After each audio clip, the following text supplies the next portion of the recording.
নমস্কার বন্ধুরা, BA food কিচেনে সবাইকে স্বাগত। আজকে বানাবো আলু পোলাও রেসিপি।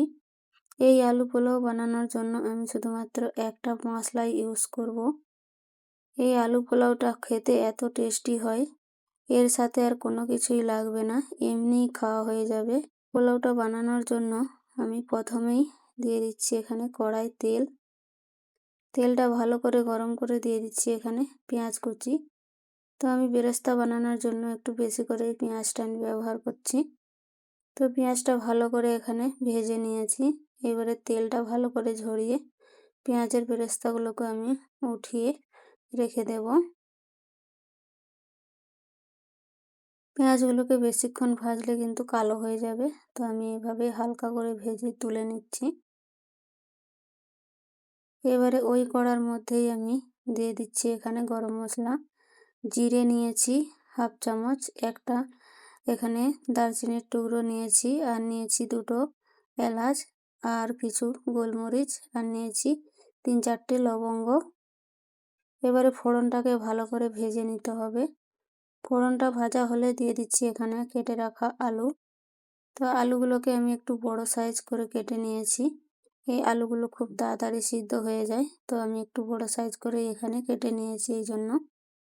এবারে আলুগুলোকে হালকাভাবে ভেজে নেব। আলুর গায়ে যখন এইভাবে লাল লাল দাগ এসে যাবে, তারপর আমি দিয়ে দেবো বাকি মশলা। এখানে দিয়ে দিচ্ছি টমেটো কুচি। বড় সাইজের আমি 2টো টমেটো নিয়েছিলাম। এবারে দিয়ে দিচ্ছি এখানে স্বাদ মতো লবণ। লবণের পরিমাণটা এখানে আমি বেশি পরিমাণে দিয়ে দিচ্ছি। আর দিচ্ছি এখানে হলুদ গুঁড়ো। তো আপনারা চাইলে হলুদ গুঁড়োটা নাও দিতে পারেন। তো আমি দিচ্ছি এখানে সাদা আলুগুলো সাদা সাদা লাগবে, তো আমার ছেলে খেতে চায় না এইভাবে সাদা আলু, তার জন্যই আমি এখানে একটু হলুদ ব্যবহার করেছি। এবারে ভালো করে এটাকে মিশিয়ে নিতে হবে। তো লবণের পরিমাণটা কিন্তু একটু বেশিই রাখতে হবে এখানে। আমি একেবারেই লবণটা দিয়ে দিয়েছি। এবারে দিয়ে দিচ্ছি এখানে আগে থেকে ধুয়ে রাখা চাল। তো চালগুলোকে আমি কিন্তু আগে থেকে ভিজিয়ে রাখিনি, রান্নার আগে শুধু ধুয়ে রেখে দিয়েছিলাম।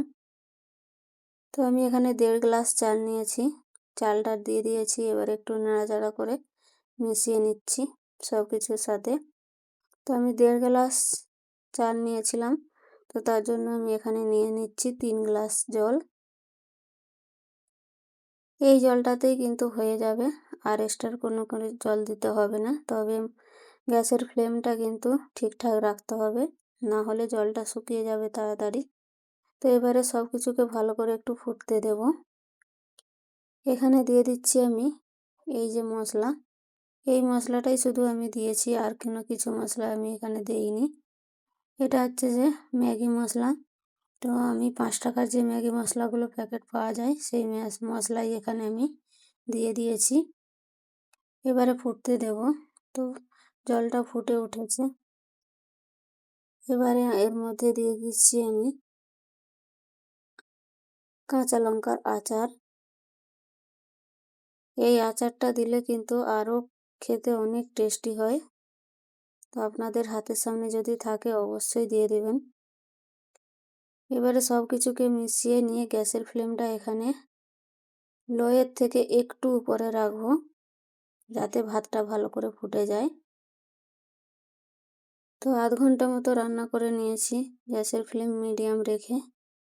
তো জলটা অনেকটাই শুকিয়ে গেছে। এবারে গ্যাসের ফ্লেম একেবারে লো রেখেছি, আর জলটাও কিন্তু অনেকটাই শুকিয়ে গেছে, জলটা নিচে নেমে গেছে। এই অবস্থায় দিয়ে দেবো আমি এখানে কাঁচা লঙ্কা চিড়ে রাখা, দিয়ে দিচ্ছি বেরেস্তা, আর দিয়ে দিচ্ছি এখানে ধনেপাতা কুচি, আর দিয়ে দেবো এখানে বড় চামচের 1 চামচ ঘি। তো ঘিয়ের পরিমাণটা আপনারা আপনাদের পছন্দ মতো দিয়ে দেবেন। আমি এখানে 1 চামচ দিয়েছি। এবারে ঢাকা দিয়ে এটাকে দমে রেখে দেবো 15 থেকে 20 মিনিটের মতো, একেবারে লো ফ্লেমে। তো আমি এখানে কোনো রকম তাওয়া ব্যবহার করিনি, এমনি এখানে নিচে গ্যাসের উপরেই কিন্তু দমটা দিয়েছি। তো দেখুন 20 মিনিট পর আমি ঢাকাটা খুলে দেখাচ্ছি আপনাদের। একেবারে ঝরঝরে, এর মধ্যে কোনো রকম দেখুন একটাও চালও ভেঙেও যায়নি, কিচ্ছু হয়নি। কত সুন্দরভাবে পোলাওটা বেনেছে। এইভাবে যদি পোলাও বানানো যায়, এর সাথে কিন্তু কোনো কিছুই আর লাগবে না, এমনিই খাওয়া হয়ে যাবে। আজকের পোলাও রেসিপি যদি ভালো লাগে তো আপনাদের কাছে অনুরোধ রইল, একটা লাইক কমেন্ট করে অবশ্যই জানাবেন। আর নতুন বন্ধু হয়ে থাকলে প্লিজ চ্যানেলটাকে সাবস্ক্রাইব করে আমার পাশে থাকবেন। যেসব বন্ধুরা আমার ভিডিও প্রত্যেক দিন দেখে সুন্দর সুন্দর কমেন্ট করে, তাদের জন্য অসংখ্য অসংখ্য ধন্যবাদ।